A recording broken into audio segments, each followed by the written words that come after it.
Ассалаумағалейкум, Ерлан Қабаты YouTube арнасы, құрметті көрермендер. Бүгін біздің YouTube арнамызда қонақта әнші ұлдарыңыз Асан Пердеш. Асеке, біріншіден қош келдіңіз. Қош көрдік. Бүгінгі мына біздің сұхбатымыз Өскемен қаласында болып жатыр.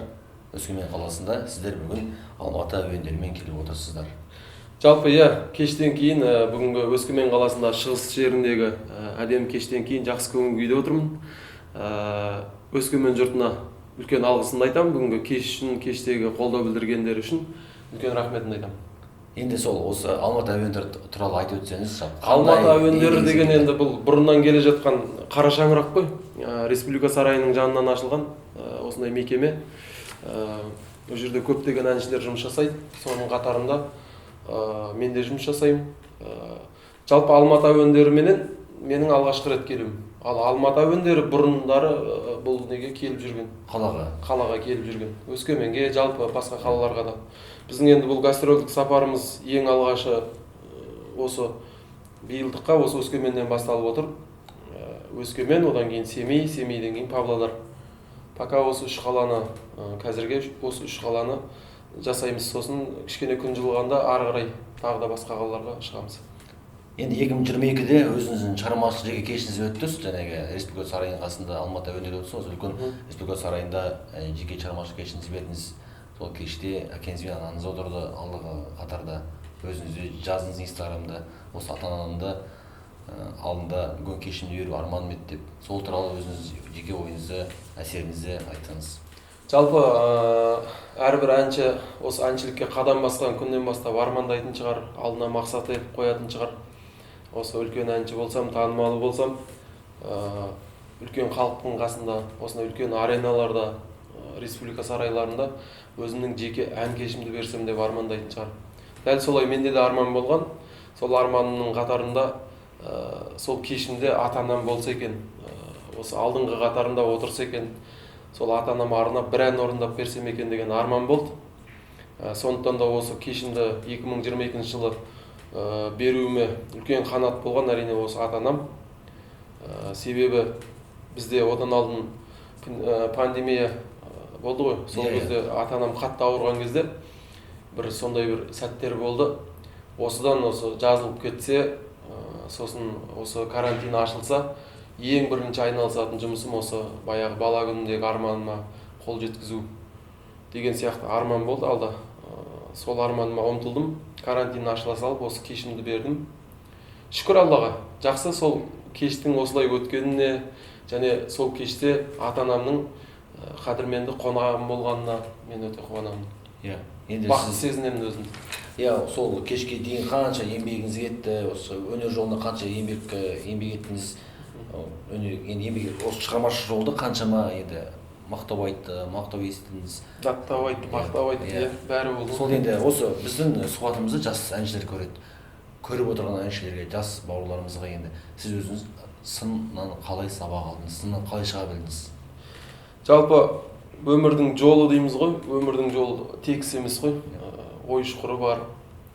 Сондықтан Алла бір бақ беріп, биікке көтерілетін кезің болады.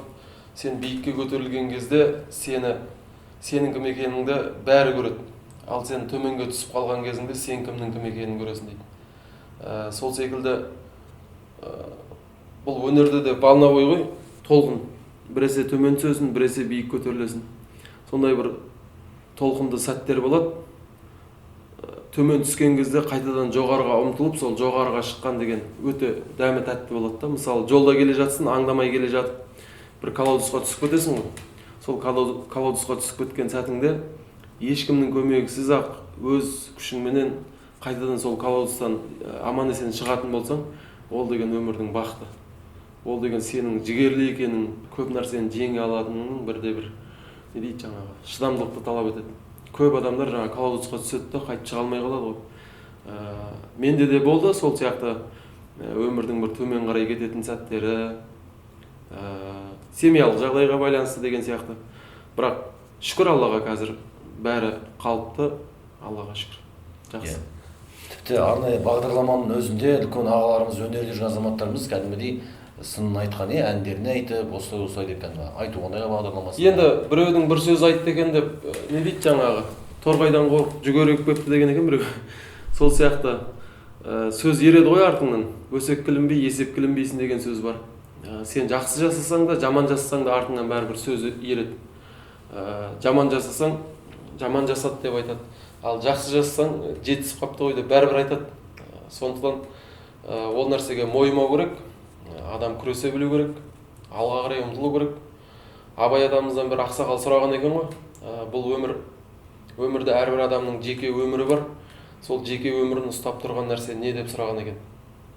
Сол кезде енді әркім айтады ғой әртүрлі. Бірақ Абай атамыз айтқан екен, әр жеке адамның өмірін ұстап тұрған нәрсе ол үміт деп жауап берген екен. Шын мәнінде үмітпен өмір сүреміз ғой. Диқанның өзі бір диқаншылық егетін болса, шықпай қалса келесі жыл екпей қоймайды, келесі жыл одан да көп қылып егеді. Сол секілді бір әнді шығарсаң, ол әннің танымал болмай қалса, не болмаса бір сынға ұшыраса, тоқтатып қоюға болмайды ғой. Одан басқа тағы да көбірек ән жазу керек.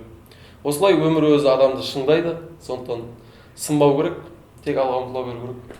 Иә, енді өзімді айттым ғой, сын деп айтып жатырмыз. Мынау енді жайдарман дейміз, КВН дейміз, вайнерлер дейміз.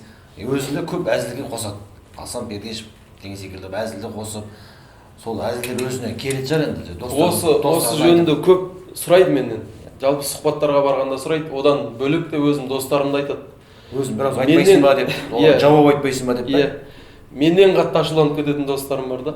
Мынаның нөмірін тауып берші маған деген сияқты. Мен айтам, жоқ, адам жақсы көргеннен кейін әзілдейтін шығар. Ол енді жайдарманшылар жалпы мені жақсы көргеннен кейін аға деп әзілдеп жатқаны шығар. Сондықтан менің оған ешқандай қарсылығым жоқ. Қатты намысқа тиетін нәрсе айтпаса, бұлай әзіліне қосқанда тұрған ештеме жоқ қой. Мысалы мен сенімен әзілдесуім үшін мен бірінші сені жақсы көруім керек. Сосын мен саған әзіл ұстаймын ғой. Сол секілді олардың мені жақсы көргені деп мен солай түсінемін. Бірақ енді мынандай нәрсе де бар да, әзілдің де зілі бар. Өзіңнің рейтингіңді көтеремін деп, өзіңнен үлкен адамды мазақтап, не болмаса өзіңнен үлкен адамды батпаққа батырып, үстіне не дейді, жаңа дегендей жаман су төгіп өзіңді көтеріп алу деген ол енді дұрыс емес нәрсе. Сондықтан бәрін ойланып жасаған дұрыс болады. Бұлай айтқанда бір ашуланған кезде жолықпай жүр ғой.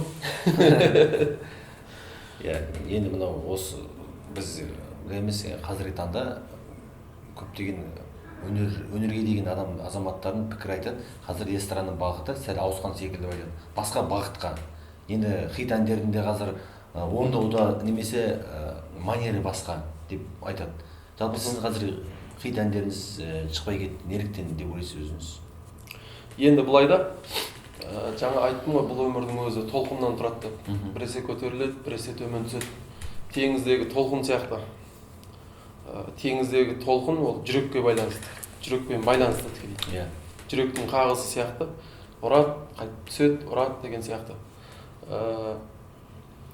Енді бұл жерде барлығы толқын деп айтып отқан себебім, кезінде менің жазған әндерім хит болған болса, қазір басқа әндер тез танымал болады, халықтың көңілінен тез орын алады. Бұлай алатын болсақ, мысалы, бұрынғы киімдер, баяғы 80-90 жылғы киімдер қазір қайтадан жаңғырып келе жатыр ғой. Олар ескі болып қалған еді, бірақ қайтадан қазір жаңғырып келе жатыр. Мүмкін бір кездері келіп, біздің де қазіргі киген киімдеріміз алдағы күндерде қайтадан жаңғырып осылай шығатын шығар. Сондықтан ол толқынның бір сондай бір сәті да, басқа бағытқа ауысып кетті деп айтуға болмайды. Біз бәрібір қазақпыз ғой, қазақтығымыздан өзгермейміз. Қазақ болып қала береміз. Қандай бағытта ән айтсақ та біз қазақпыз бәрібір. Бізді қазақ деп атайды.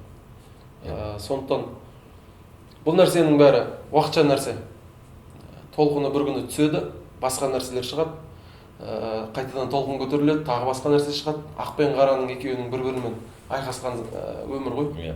Мына сұраққа жауап беріңізші, енді мынау сіздің кезіндегі хит әндеріңізді айтыпсыз ғой, қара қызым бар, көптеген әндеріңіз енді жүректен кеткен әндер. Жүректен кеткен. Әсіресе студенттік кезде біздің мысалға тыңдаған әндер ғой. Қазіргі кезде кезіндегі әндерді барлығы басқаша бағытта орындап жүр. Мысалы, жаңағы басқаша бағыттан ар-жоқсын ауыстырып, музыканы бағытын ауыстырып, кавер шоу дейді ғой мысалға. Иә. Сіз әндеріңізді сұрады ма? Сондай жастар келіп, Иә, сұрады, айтып жүргендер де бар. Жаңаша қылып рұқсат бердіңіз өзіңіз? Рұқсат бердім. Енді ол Алланың беріп жатқан дүниесі ғой. Ол менікі де дей алмаймын, Алланыкі. Өйткені менің ойыма осындай әнді шығаруды ойыма салғанына шүкіршілік етемін. Сондықтан мен оны өзіме ғана алып қалмай, беруім керек. Орындаймын десе, орындай аламын десе, жақсы қылып шығарамын десе, неге бермеске? Сондықтан бәріміз үшін шыққан дүние. Орындаймын десе, орындасын, көрсін өзінше. Не дейді, Абайдың бір жақсы сөзі бар ғой. Өнерге әркімнің ақ бар таласы, сонда да солардың бар таңдамасы дейді. Сондықтан барлық адамның ән айтуға өзінің хақысы бар, бірақ оның таңдамасын жасайтын халық қой әрине. Көрсін өзі.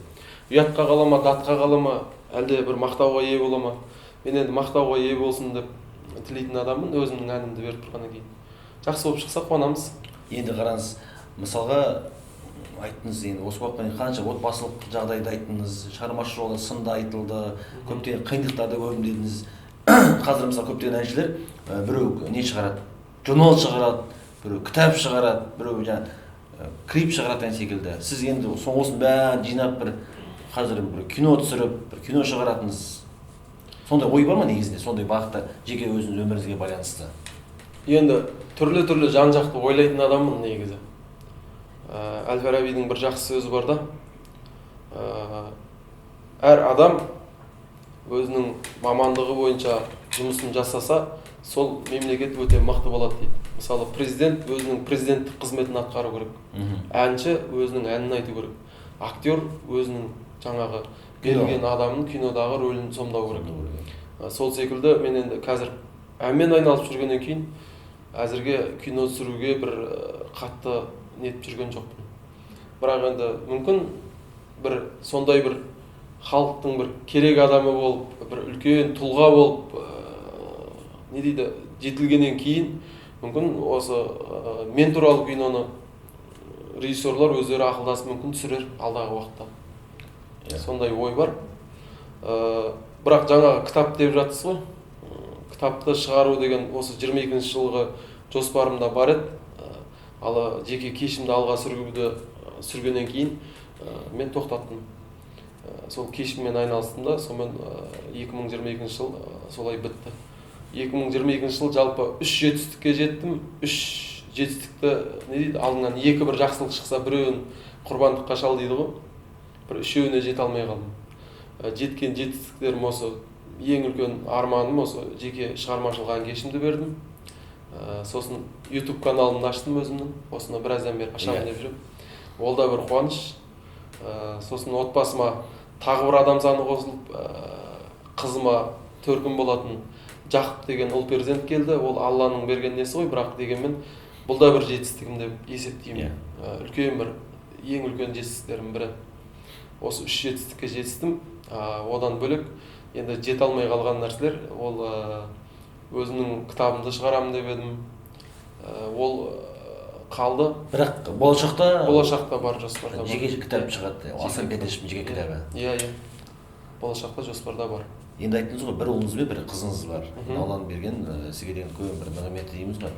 Мынау қызыңыз енді бой жетіп, Алла қаласа, Құдай қаласа, оқуын бітіріп, жұмысқа орналасып, бой жетіп, тұрмысқа шыққан кезде дәл өзіңіз сияқты жігітке тұрмысқа шығатын болса, бірден аумин деп айта аласыз ба? Аумин деймін. Иә, қазірден аумин деймін. Енді дәл өзім сияқты жігітті таңдайтын болса, ол бақытсыз болады деп мен ойламаймын. Өйткені ол бірақ жігіттер айта алмауы мүмкін негізінде. Менің қызым, ол менің құшағымда өскен қыз да. Сондықтан дәл мен сияқты жігітті табатын болса, ол бақытты өмір сүреді. Тапсын деп тілеймін. Иә, жақсы. Енді отбасыңызға бақыт тілейміз ең бастысы. Рахмет. Енді шығармашылықты айтып жатырмыз. Қазіргі үлкен әншілер, орта буын әншілер, қазіргі жас әншілермен дуэт айтып жатыр. Өзіңіз бір дуэт айтып, қазіргі осы жүрген әншілермен ұсыныстар болды ма, или қалай өзіңіз ойлайсыз? Ұсыныс көп болады негізі. Дым өнерге қатысы жоқтар да ұсыныс жасайды. Дене шынықтыру, не дейді, дене тәрбиесі мамандығын бітірген. Музыканың иісі мұрнына бармайтын. Неше бір жаңағы нелер болады. Інілеріміз бар ғой енді. осындай аға сізбен ән айту арманым еді, бірге ән айтсам дейді. Кәне әнің тыңдайық десең өзі таналисте де жоқ. Ондай болады енді. Бірақ әріптестеріме келетін болсақ, әрине айтуға болады ғой. Даусың жарасып тұрса, сөзің жарасып тұрса, ойың бір жерден шығып тұрса, халыққа бір дұрыс дүние жеткізе алатыныңа, дұрыс дүние шығара алатыныңа көзің жетіп тұрса, әрине шығаруға болады. Бірақ жалпы дуэт деген негізі ауыр.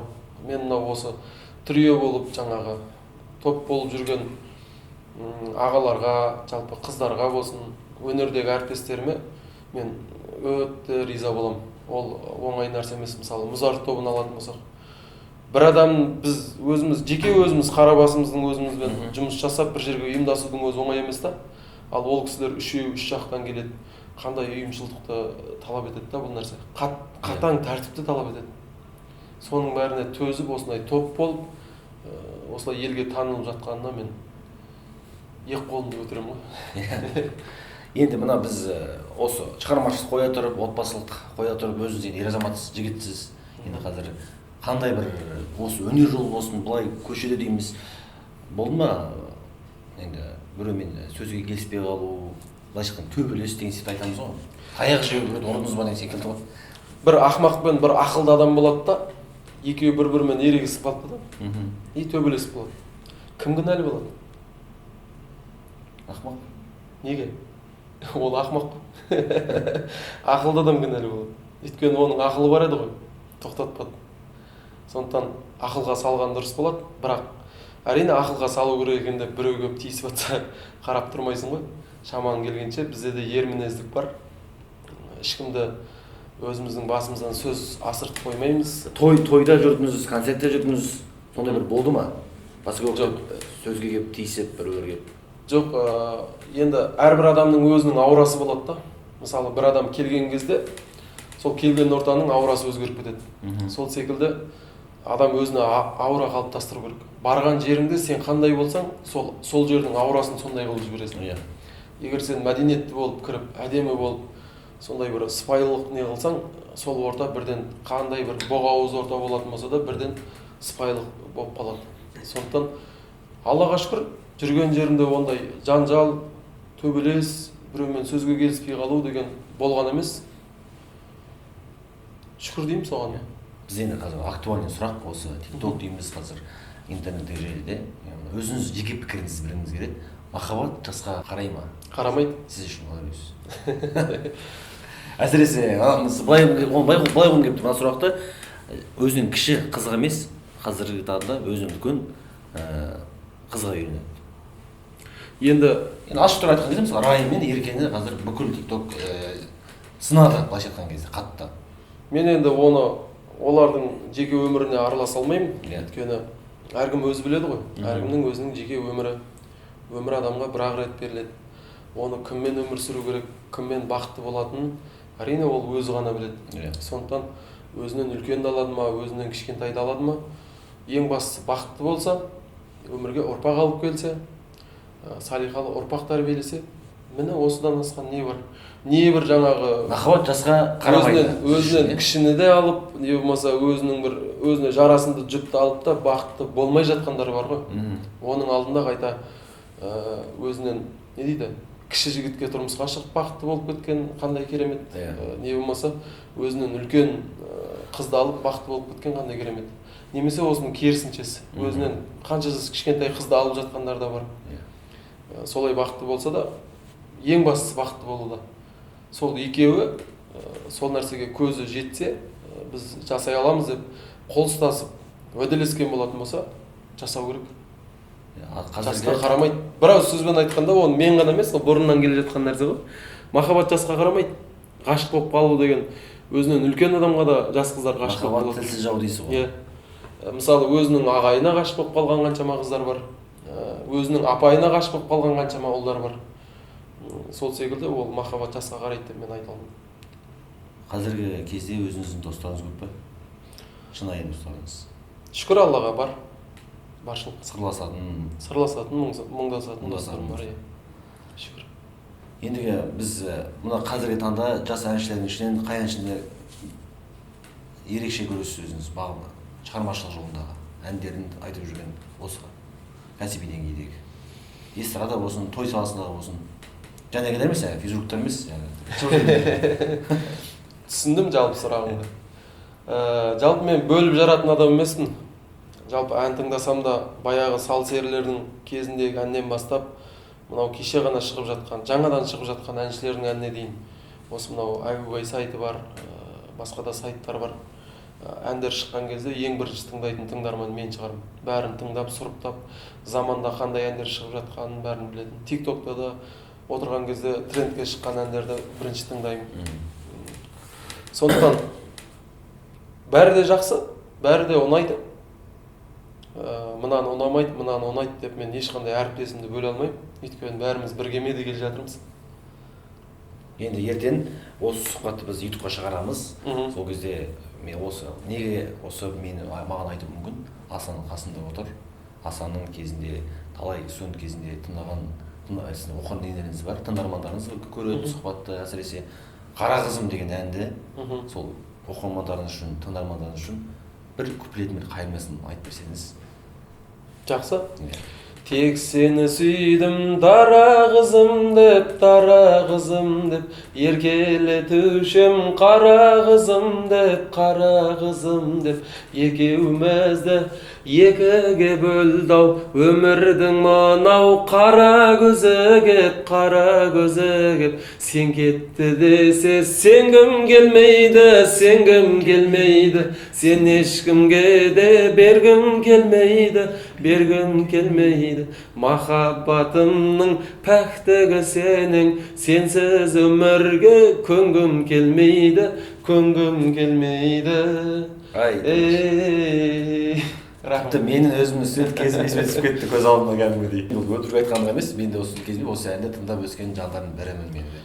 Әрине әрбір адамның өзінің балалық шағы бар, жастық шағы бар, сол өзінің кезеңдерінде тыңдаған әндері болады. Менде де болады. Бұрынғы кездегі тыңдаған әндерімді бір жерде естіп қалсам елең ете қалып, мен де тыңдаймын. Мен анау Семейде оққам, Семейге бір бар келгендей болдым кәдімгідей. Енді Асеке, біріншіден сізге алғысымды айтамын. Енді шығармашылық табыс тілеймін, отбасыңыз аман болсын, деніңіз сау болсын. Әлемдегі, жер бетіндегі ең бақытты жан ол ата-анасы бар адам екен. Сіз әлемдегі ең бақытты жанның бірісіз. Аллаға шүкір. Ата-анаңыз аман болсын. Аллаға шүкір. Бақытты жан екенсіз. Енді мына сеніңді осы YouTube арнаңа үлкен шығармашылық табыс тілеймін. Енді сен бұл арнаңда жай адамдарды емес, небір тұлғаларды, үлкен азаматтарды түсіріп жатсың ғой. Сондықтан сол орынға мені де сай көріп, осыған түсірейін деп шақырғаныңа үлкен рахмет айтамын. Табыс тілеймін, талаптарың оң болсын. Алға баса беріңдер. Араға бір тағы да 20-30 жыл салып осыны көріп, күліп отырайық. Аман жүріңіздер. Айтқаныңыз келсін. Ал енді, құрметті достар, бізбен бірге қонақта болған Асан Пердешев, каналға жазыламыз, пікір қалдырамыз. Бізбен бірге болғаныңызға көп рахмет.